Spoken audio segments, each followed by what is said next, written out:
Welcome back, and today we are going to be playing out the best camoed high tier 109, the G-14, because who doesn't love a grey camo with a yellow nose.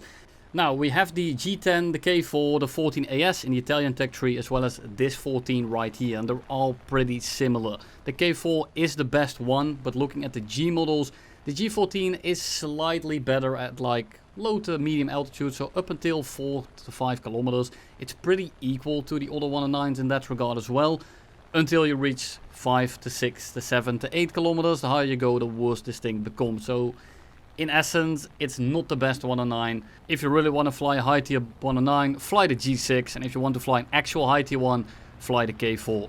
It really is that easy. Now, I didn't actually get any interesting full games. So instead, I'm going to be showing you some dogfights and some ways to get out of situations and just some average highlights. Like I got a few 5-kill games, but everyone kind of just stalled themselves out. So I didn't really have anything to talk about. So for a little bit of a change of pace, I'm just going to be using a few dogfights today.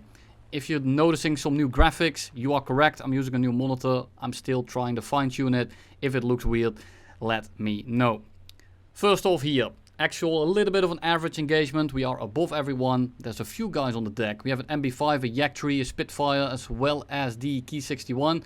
Now, I do want to make sure that I don't tear my wings off, and I'm going to go for the Spitfire first, because he's by far the most annoying vehicle in here. You can notice that I'm compressing quite a decent amount, and we are simply going to disengage. I don't want to go straight up. I want to get a little bit of separation first, get out of there, and then we start going vertical. We have a Yak-3U in the background, and I do want to be careful of him, because if he comes back, yeah, I'm dead. There's really no way around it. After we get a little bit of separation, we get some altitude, we can basically just hammerhead these guys, because they were going pretty slow on the deck. Yak-3 is my next target, but if the Ki-61 presents itself, I will switch targets, because I just need one of these guys dead. I have a pretty hefty energy advantage here. I'm going to keep it horizontal to not stall myself out, trying to get into position. I'm going to go for the Ki-61. See if I can get some shots in, but the Yak-3 will take priority, so I'm not going to commit to that shot. Kind of scare away the Ki-61, recommit to the Yak-3, blow his wing off, he is dead. Ki-61 comes in and he barely grazes my tail. Now he probably hits only a 50 cal, but it doesn't really matter at this point because I have the speed and the position to keep this turn up. I'm going to go slightly vertical to bank a little bit of that speed into altitude so that he has to actually pull up to get a shot on me. And at this point, he is energy trapped. Now, if this takes too long, I am going to die, but I'm going to finish it up right here. Stall him out, loop on over, and we drop directly on top of him. And he is way too slow to do anything. Now, we are going to hold the trigger down a little bit because my aim was absolutely piss poor in this first or second game that I did in this vehicle. And that is the Ki-61 dead, and thank you very much for bailing out. And here we are with the most sketchy lineup that you can run into, the LF Mark 9. It climbs better, it's faster, and it absolutely outturns you. But if it's on your 6 and catching you, you might as well take the fight and try to kill him before he firmly plants itself on your ass. So we are going to try to cut inside of his turn. We drop the throttle a little bit. We're going to make sure to get position, make him overshoot. And after he overshoots, we can actually kind of dictate the fight because he now has to work his ass off to actually get us behind him again. Kind of predict where he's flying. He flies directly into my gun. We take his wingtip off. The issue is with Spitfires, with one wing, they are still very much capable of flying, and he is still going to be hella annoying. Ki-84 also coming in the background, so this fight is not over yet. We're going to try to get this guy to crash into the water. Well, I'm going to try to make this Ki-84 compress a little bit. So we are going to dive away. The Spitfire is still not letting off the pressure, and he is actually going to be super annoying, and this guy almost cost me the game by simply flying around with a singular wingtip. Ki-84 comes in, and I'm going to go underneath the Ki-84 to make him compress, make him unable to pull for this shot. And I'm trying to do the same thing to the Spitfire, but the Spitfire is nowhere near damage enough, and he is going to keep this up for a little bit longer. And it's making me unable to engage the Ki-84 at all, and I'm sacrificing a hell of a lot of energy here to not die to the second guy that should have been dead already. Now the F7F in the background is coming in, so I'm not really worried about, well, winning the dogfight. I'm more worried about setting this guy up so that we can actually win the game. Ki-84 comes in, we're going to turn underneath him yet again, and the Spitfire at this point is too low to really bait into the water. So instead, we're just going to go head on, shoot some rounds at him, severe damage, engine done, and we are going to be disengaging. Ki-84 comes back in, and we're going to yet again try to go underneath him, deny him the angle, and I'm just trying to get this guy as low and slow as humanly possible. without killing myself. But the K84 is doing a decent job of keeping me pinned. He's really not giving me any opportunities. But because he's playing it so safe against the plane that he can easily dogfight, he is gonna take too much time and he's gonna get, well, third-partied by the F7F. I'm simply gonna pitch up. I'm just trying to make this K84 absolutely obsessed with me. I only want him to look at me and not look around. And because of that, the F7F, yeah, does absolutely nothing. So he dives in. I'm not gonna try to let him go because I'm on the 6 of the K84. He does have more energy. He has a more maneuverable plane. And this is a fight that I am never going to be winning. However, I have a teammate around. And if I keep him locked into this maneuver, eventually the F7F should end up gunning him down. And that's exactly what happened. Thank you very much for the help. Thank you for the fight. On to the next game. We have, well, a little bit of a full game. This is probably the most interesting full game. I do think that it's okay to show you a little bit of that. But I mainly want to announce the giveaway winners that I announced this Monday. So we have 5 people on the right side of the screen. And if your name is there, well, you just won 5,000 GE.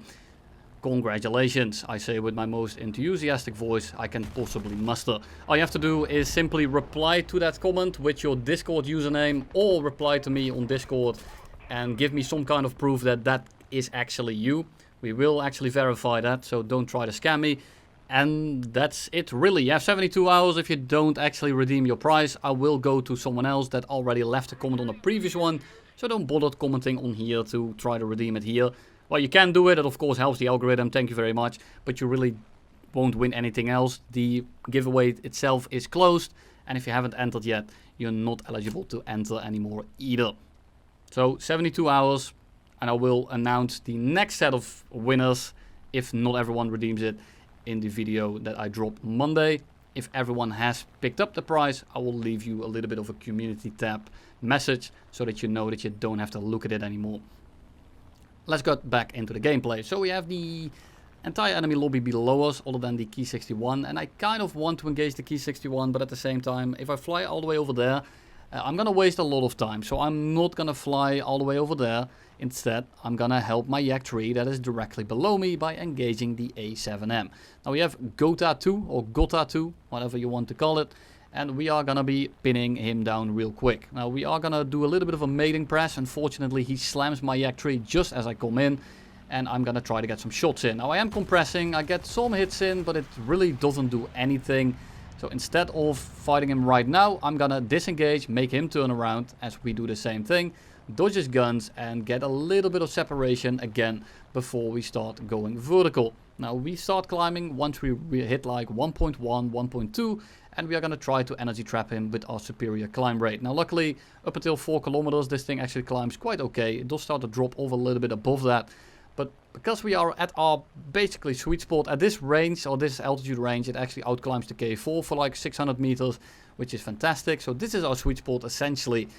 And we are simply going to pull up over his nose. And because he doesn't have the energy to do that, he stalls himself out directly below us. Absolutely perfect. So we kind of drop the flaps like 5 minutes in advance so we can actually make this maneuver right here. He's trying to keep it straight. It doesn't really matter what he does. He energy trapped himself by pulling up after me. And that is all she wrote. And really, that is textbook 109 flying. Having an energy advantage and maintaining that advantage to absolutely slam people into the dirt. Now we are again above a Spitfire. And we are going to climb a little bit into him. Make him pitch up for us. And then we are actually going to break off. Make him climb further. Make him fly further. And burn more speed. As we bank a little bit of our speed to get more altitude as well. He's burning a lot more than us. We are basically flying straight. He's turning after us.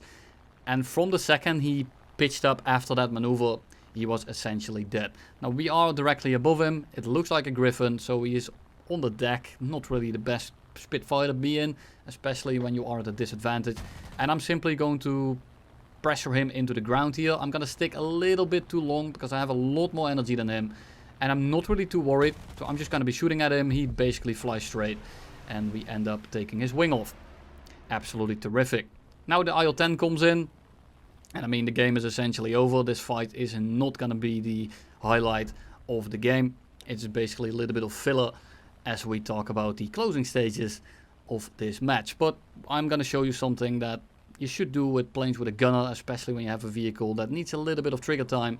And overall, it's always good to keep this in mind. So we are going to do the same thing. We are going to energy trap him by flying a little bit sideways, make him climb up to us. And the second he starts shooting, we are going to pitch up over his nose. And there is no way he will ever follow that. So after that, we loop on over. But he has, of course, that 20mm gunner in the back that I don't want to deal with. So instead of sitting directly behind him, I'm going to dive next to him, harder shot. And then the second I get underneath him, he can't shoot me anymore because his turret doesn't have coverage there. Take his plane apart. And I'll see you in the next one.